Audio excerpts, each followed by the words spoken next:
and so on to April, and an Easter atmosphere in Dublin that makes the Irish Open one of the most exciting events of the live poker schedule. I was excited to get into the money, disappointed to get really low at the end of day 2, but whereas 2009 had punished me for any mistakes, 2010 seemed to forgive and offer me a route back in. I won 2 all or nothing encounters, and so things got even more exciting to take a big stack into day 3 with just 32 players left. Down to 26, things were still looking good, but I got into a massive race ace-king against 2 queens. One of the downsides of live poker is that so much will be determined by just a few massive moments, and here was mine. I was gutted to be on the wrong end of it. But in reality, luck can often cloud everything else that goes on. Just half an hour before my chip stack had been even bigger, and I got into a massive 4-bet pot with Jack-9 of hearts. The king-king deuce spot missed me. I decided to take another stab, and wrongly so, as my Canadian opponent either had it or made a great read, but either way my own timing was off. If a tournament is just down to luck, it's actually easy to deal with, but in reality those occasions are few and far between. This time I messed up my own fate, but the upside of live poker is that your fate so often is in your own hands, not any teammates, and over time actually not even the dealers. It can bring disappointment when you do mess up your own fate, but poker's so pleasing because actually there's very little point in blame.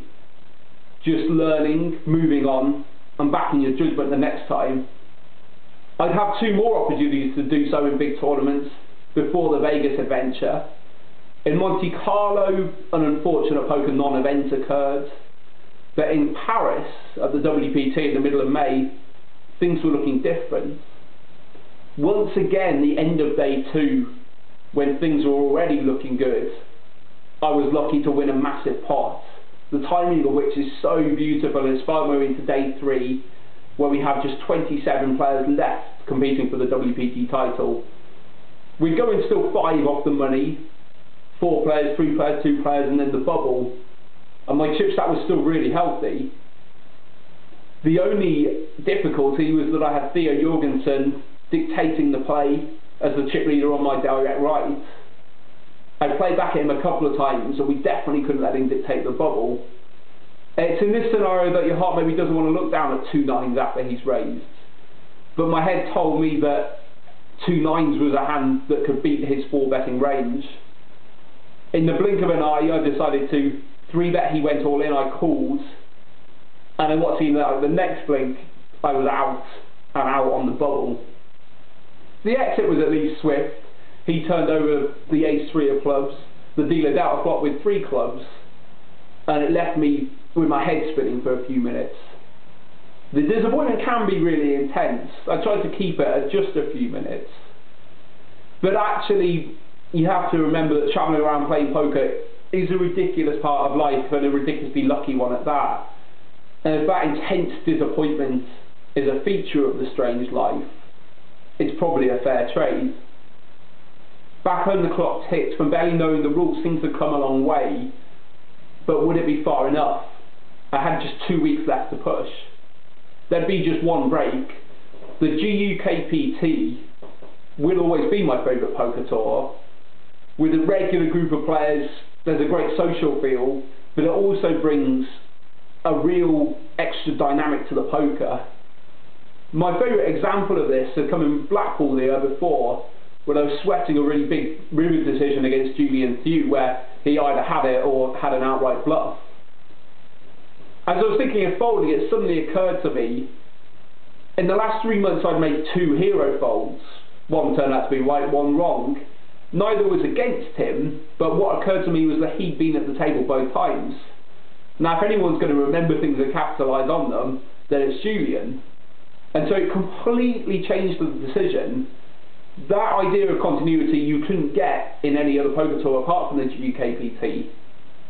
If truth be told, this was the leg that I hadn't given much thought to, as it came literally days before the Vegas adventure. And so I drove to Coventry on the first hot weekend of the summer, seeing it really as a welcome break with friends. proved to be is in the poker, I did little more than hang around for the first day. But it turned out to be crucial that I stayed in, as day 2 just swept a tide where my chip stack increased without me having to do very much, in all honesty. And so we came to a day 3 final table, which I was really excited about, and had just one challenge to meet. To not think about the fact I made 3 final tables before, and they bought 3 different anticlimaxes on the GKBT. This one I really, really wanted to win. It was a rare experience, an insight into what it's like to win a tournament. That rare path where nothing goes wrong, and what that means in terms of outrageous luck. But also the feeling, especially when you look back on it, that maybe things were meant to be. The final table had gone really well, and I found myself heads up against Danny Toffel, who had only 10% of the chips. Unfortunately, it meant he had nothing to lose, and the way he played became difficult for me, especially because for the first time I saw the finishing line, lost my nerve a little bit and began to stumble. Luckily enough, the stumble was just about enough to get me over it. And the last hand brought all kinds of emotions.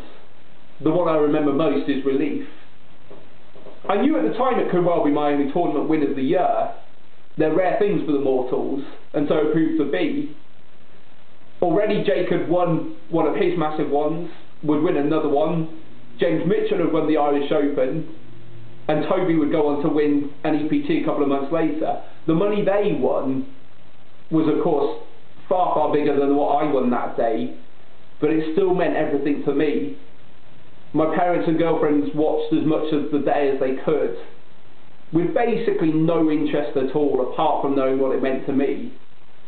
In my strange poker journey, they've been with me through every stage and had to understand a lot through that. And so this one felt truly, truly special.